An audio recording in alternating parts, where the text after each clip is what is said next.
هلا حبايبي، يلا نسوي شامية بالكراميل ونبلش ونقول بسم الله.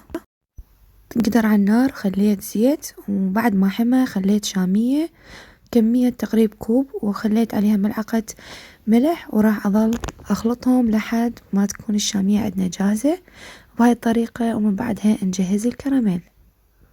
هنا أنا خليت كوب شكر بالقدرية وعلى نار هادئة لحد ما يتكرمل الشكر عندنا على الأخير مثل هذه الطريقة.